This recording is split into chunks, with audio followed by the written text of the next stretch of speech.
नमस्कार, बहुत स्वागत आप सभी का। मैं हूं आपके साथ चेतन पाठक और आप देख रहे हैं एनएमएफ न्यूज। विपक्ष के नेता राहुल गांधी बीच संसद में खड़े होकर बोलते हैं कि चीन के जो सैनिक हैं वो अभी भी भारत की जमीन पर कब्जा किए हुए हैं। यानी कि चीन ने भारत की जमीन पर कब्जा किया। 4000 वर्ग मीटर से ज्यादा चीन के पास चली गई है जमीन। तमाम बहुत सारे दावे उनकी तरफ से किए गए, कोई भी उनके पास लिखित प्रमाण कुछ भी नहीं था, तो उनको बीच संसद में लताड़ा भी किया। किरण रिजिजू ने खड़े होकर यह कहा कि अगर कोई सबूत है तो आप दीजिए। लेकिन प्रधानमंत्री नरेंद्र मोदी जब संसद पहुंचे तो उन्होंने एक किताब का जिक्र कर राहुल गांधी के झूठ का पर्दाफाश कर दिया। क्या कुछ प्रधानमंत्री नरेंद्र मोदी ने कहा है, इस वीडियो में हम बात करने वाले हैं। मेरे साथ पंकज प्रसून साहब हैं, वरिष्ठ पत्रकार हैं, और क्या वो घटना का जिक्र किया गया है जिससे इन सारे पहलुओं से पर्दा अब उठने वाला है। पूरे वीडियो में बने रहिएगा, आप अंत तक देखिएगा, बहुत सारे खुलासे इसमें होने वाले हैं। पंकज जी, क्या कुछ प्रधानमंत्री ने कहा है और कैसे जो चीन का जो झूठ फैलाने की कोशिश की जा रही है उससे कैसे पर्दा उठा है? चेतन, जब मैं कल संसद में प्रधानमंत्री जी का वक्तव्य सुन रहा था तो उन्होंने अपने भाषण के दौरान एक बात कही थी कि कुछ लोग ऐसे हैं कि जिन्हें लगता है कि जब तक फॉरेन पॉलिसी पे नहीं बोलेंगे लोग उन्हें मैच्योर नहीं मानेंगे, इसलिए वो अपने भाषण में जानबूझ के फॉरेन पॉलिसी को लाते हैं, भले इससे देश का नुकसान हो जाए। फिर उन्होंने कहा कि अगर आपको जानकारी चाहिए जी, अगर आप समझना चाहते हैं फॉरेन पॉलिसी, तो एक किताब है, उन्होंने विदेशी लेखक का नाम लिया जिसका नाम ब्रूस रेडिल है। उनकी एक किताब JFK's फॉरगॉटन क्राइसिस पढ़िए। मेरी भी उत्सुकता बढ़ गई क्योंकि मेरी भी दिलचस्पी रहती है, रुचि रहती है कि एक बार फॉरेन पॉलिसी को अच्छे से समझा जाए। और जब प्रधानमंत्री स्वयं कह रहे हैं कि ये किताब पढ़िए तो मुझे लगा कि मेरी भी जानकारी बढ़ानी चाहिए। फिर मैंने गूगल पे खंगालना शुरू कर दिया कि आखिर किताब है क्या।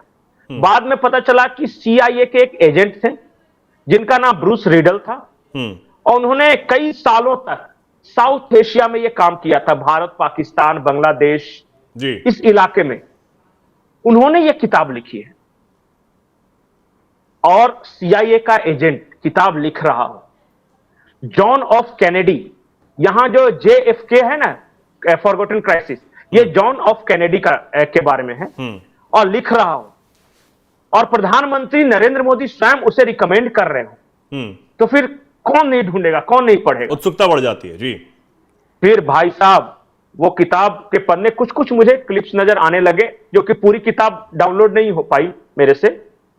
अब पेज नंबर 102 से शुरू है ये कहानी, और कहानी शुरू होती है 1962, 60 से 62 के बीच जो इंडिया चाइना वॉर चला उसमें। अब वो कहानी होती है कुछ यूं शुरू। पहले प्रधानमंत्री को वो सुना देते हैं कि प्रधानमंत्री ने कहा क्या, ताकि दर्शक ये समझ जाएं कि हम क्यों बात कर रहे हैं इस पूरे मामले पर। बिल्कुल, सुनवाइए। पहले वो सुना दीजिए। यहां विदेश नीति की भी चर्चा हुई, और कुछ लोगों को लगता है जब तक फॉरेन पॉलिसी नहीं बोलते तब तक वो मैच्योर नहीं लगते, इसलिए उनको लगता है फॉरेन पॉलिसी तो बोलना चाहिए फिर भले ही देश का नुकसान हो जाए। मैं ऐसे लोगों को जरा कहना चाहता हूं, अगर उन्हें सच में फॉरेन पॉलिसी सब्जेक्ट में रुचि है और फॉरेन पॉलिसी को समझना है और आगे जाकर के कुछ करना भी है, ये मैं शशि जी के लिए नहीं कह रहा हूं तो मैं ऐसे लोगों को कहूंगा, एक किताब जरूर पढ़े। हो सकता है उनको बहुत फिर कहां क्या बोलना उतनी समझ हो जाएगी। वो किताब का नाम है JFK's forgotten crisis. JF Kennedy की बात है। JFK's फॉरगॉटन क्राइसिस नाम की किताब है। ये किताब एक प्रसिद्ध फॉरेन पॉलिसी स्कॉलर ने लिखी है, और इसमें महत्वपूर्ण घटनाओं का जिक्र है। इस किताब में भारत के पहले प्रधानमंत्री, और वो विदेश नीति को भी नेतृत्व करते थे। तो सुना आपने, प्रधानमंत्री नरेंद्र मोदी ने इसी किताब का जिक्र किया अब ये क्यों किया गया? क्या ऐसी पन्नों में, उसके किताब के पन्नों में छुपा हुआ है वो राज इतने सालों से, जो अब सामने आया है? क्योंकि अब जो है ये किताब भी ट्रेंड करने लगी है। छुपी हुई किताब थी और लग ये रहा था पंकज जी कि विपक्ष में जो सांसद शशि थरूर के बगल में बैठे हुए थे वो तो लग रहा है गूगल करने भी लगे थे कि कौन सी किताब है। बिल्कुल बिल्कुल।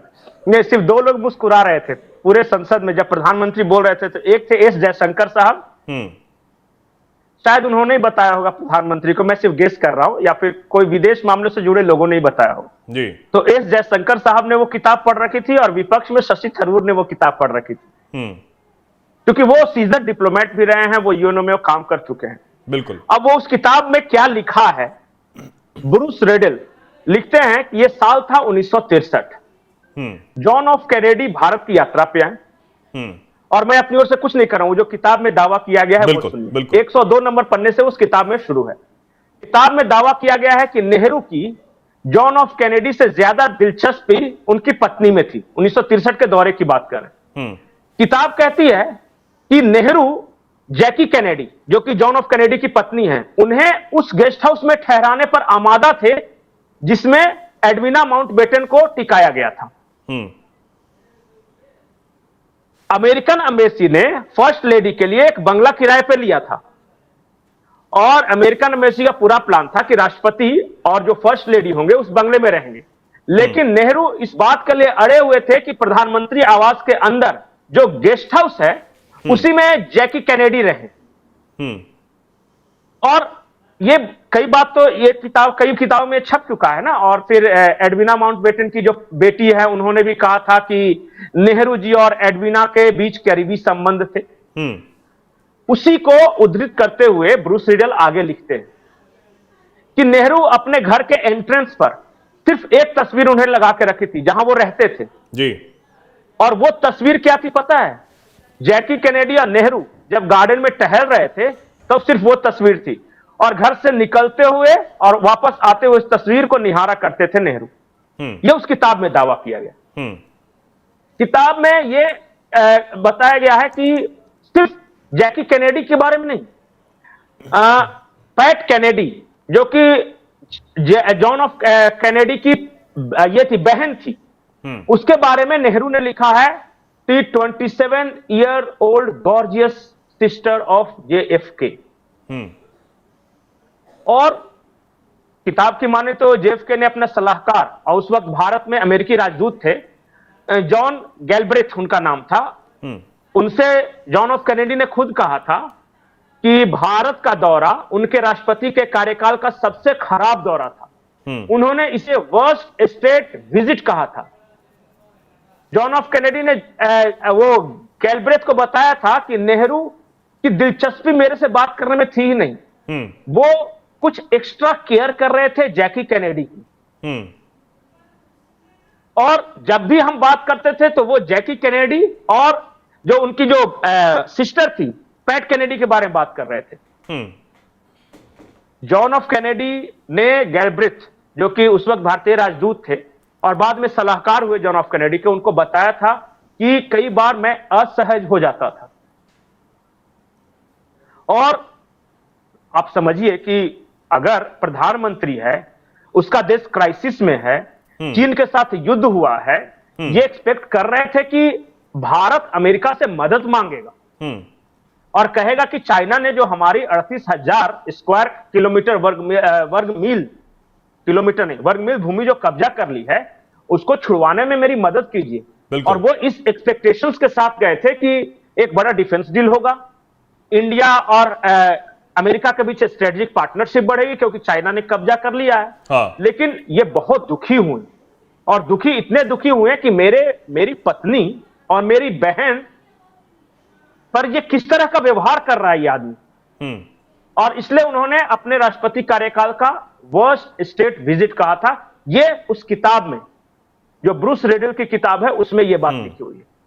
और फिर कई बातें विदेश मंत्री के रूप में जवाहरलाल नेहरू, प्रधानमंत्री के रूप में जवाहरलाल नेहरू, फिर बाद में कैसे कैसे उसमें विस्तार से लिखा हुआ है कि भारत की तैयारी नहीं थी और भारत के सैनिकों के पास अच्छे शूज तक नहीं थे चीनी सैनिकों से लड़ने के लिए, और पहले जब सीआईए के एजेंट्स ने जवाहरलाल नेहरू को बताया भी था, अलर्ट भी किया था कि देखिए खतरा है उधर से, आप सावधान रहिए, तो जवाहरलाल नेहरू ने उसे दरकिनार करते हुए ये कहा था कि चाइना हमारा दोस्त है और अमेरिका जो है उस दोस्ती में दरार डालने की कोशिश कर रहा है, इसलिए इस तरह की इंफॉर्मेशन दे रहा है। ये सारी बातें उस किताब में लिखी हुई है। अब जो प्रधानमंत्री ने कितने सलीके से कहा, वो चाहते तो सारी बातें कह सकते थे, बिल्कुल, कि ये किताब में लिखा हुआ। उन्होंने एक उत्सुकता पैदा की और उन्होंने कहा कि जिसे भी इंटरेस्ट है विदेश नीति में वो ये किताब को पढ़े, और उसके बाद से गूगल पे इस किताब के बारे में सर्च करने वालों की बाढ़ सी आ गई है, और उसमें से कई विपक्षी सांसद भी हैं जो कि ट्राई कर रहे थे कि आखिर ये किताब है क्या, मैं भी बुला के पढ़ूं, ताकि जो डिप्लोमेसी में या अंतर्राष्ट्रीय कूटनीति होती है उसमें हमारी भी रुचि है, हम भी थोड़ा समझ बढ़ा सकें। समझ नहीं बढ़ा है, उन्होंने बड़े तरीके से उस किताब का वर्णन किया और निशाना किस पे साधा? राहुल गांधी पे, जो कि अनर्गल प्रलाप कर रहे थे और कह रहे थे कि एस जयशंकर अमेरिका इसलिए गए थे ताकि मोदी को इन्विटेशन दिया जा सके।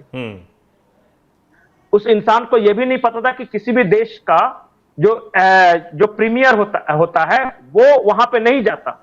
चाइना के प्रीमियर को इनवाइट किया गया था साइडलाइन में, लेकिन वो नहीं गए। बाकी किसी भी देश का जो बड़ा देश है और जिससे वो स्ट्रेटेजिक पार्टनरशिप है वो नहीं गया। और ये कह रहे हैं कि जयशंकर इनके लिए इन्विटेशन लेने गए थे। खैर, अपनी अपनी समझ, अपना अपना तरीका कहने का। तो ये थी कहानी उस पूरे किताब की। अभी भी मैं जो भी दर्शक देख रहे हैं उनसे यही गुजारिश करूंगा, कुछ उसके जो कटिंग्स हैं उस किताब के वो स्क्रीन पे दिख ही रहा है, आप चाहे तो डाउनलोड करके या मंगा के ये किताब पढ़ सकते हैं। JFK's फॉरगॉटन क्राइसिस में बहुत सारी बातें अमेरिका के विदेश नीति के बारे में है, CIA के काम के बारे में है। एक छोटा सा हिस्सा भारत और अमेरिका के संबंधों पर भी है जिसमें ये सारी बातें लिखी गई। अब उम्मीद है कि राहुल गांधी भी अगर इस किताब को पढ़ें तो उन्हें उस सच्चाई के बारे में पता लग जाएगा कि फॉरेन पॉलिसी के बारे में अगर जब वो अगली बार से बात करेंगे तो शायद उससे पहले इस बात का जिक्र करें या फिर फॉरेन पॉलिसी की बात ही करना छोड़ दें, जो तमाम बातें वो चीन को लेकर कहने की कोशिश करते हैं। जी, एक आखिरी महत्वपूर्ण बात मैं चेतन कह रहा हूं, ये एक बहुत बड़ा फेक नैरेटिव इस देश में फैलाया जा रहा है और कुछ एजेंट्स के द्वारा फैलाया जा रहा है। पहले कहते हैं कि 1000 किलोमीटर चाइना ने कब्जा किया है, 1000 स्क्वायर किलोमीटर, इसी पे आ रहा था। फिर कहते हैं कि 2000 स्क्वायर किलोमीटर कब्जा किया है, फिर कहते हैं 4000 स्क्वायर किलोमीटर कब्जा किया है। दरअसल जो लोग इस बात को बार बार सार्वजनिक रूप से बता रहे हैं वो ये चाहते हैं कि प्रधानमंत्री या भारत सरकार उसे डिनाई करे। भारत सरकार ये कहे कि नहीं कब्जा किया है, एक भी इंच भूमि नहीं कब्जा की गई, और भारत सरकार के इसी बयान को चाइना दिलवाना चाहता है, क्योंकि भारत का जो औपचारिक जो स्टैंड है, जो ऑफिशियल स्टैंड है, वो ये है कि चाइना ने हमारी 38,000 वर्ग मील भूमि पे कब्जा किया है। और वो जानबूझ के अपने एजेंट्स के माध्यम से अलग अलग गोल पोस्ट सेट करवा रहे ताकि इरिटेट होके भारत की सरकार एक बयान दे और पूरी दुनिया में चाइना वो बयान लेके घूमे कि देखिए प्रधानमंत्री ने कहा कि एक भी इंच भूमि कब्जा नहीं है। बिल्कुल, जबकि भारत को हमेशा यह कहना है कि 2, 3, 4 नहीं, 38,000 स्क्वायर माइल भूमि पे कब्जा है वो। और उसी ये गोल पोस्ट चेंज कर रहे हैं, जानबूझ के इरिटेट कर रहे हैं। जब एक बार भारत के विदेश मंत्रालय या भारत के प्रधानमंत्री या विदेश मंत्री इस तरफ से एक बार अगर स्टेटमेंट जारी हो गया ना कि एक भी इंच भूमि पर चाइना ने कब्जा नहीं किया है, अब उसी को ये पूरी दुनिया में लेके जाएंगे चाइना, और यही चाहते हैं कि भारत सरकार को सफाई दे। इंडिया बार बार ये कहता रहेगा कि 38,000 स्क्वायर माइल ये कब्जा है, ये 2, 4, 1 आप क्या बात कर रहे हैं? और ये जो पुरानी चीजें अब खुलकर सामने आ रही हैं, उम्मीद है हमारे दर्शकों को भी ये समझ आई होंगी। और भी जो कुछ आप जानना चाहते हैं, आप हमारे वीडियोस के जरिए तमाम खबरों के जरिए सुनते ही रहते हैं, देखते ही रहते हैं, और हम जरूरी समझते हैं कि तमाम जो जरूरी चीजें हैं, जो सच के साथ चीजें हैं, वो आपके सामने उजागर होती रहें, आप तक ऐसे ही पहुंचती रहें जो सच है, बिना किसी लाग लपेट के। फिलहाल के लिए पंकज जी बहुत बहुत धन्यवाद इस तमाम जानकारी के लिए, और हमारे दर्शकों को उम्मीद है ये बेहद अहम जानकारी बहुत अच्छी तरीके से समझ आई होगी। और आप इस पर जो भी कुछ सोचते हैं, जो भी कुछ कहना चाहते हैं, आप कमेंट सेक्शन में जरूर लिखें और ऐसे ही जुड़े रहें, देखते रहें NMF न्यूज। नमस्कार।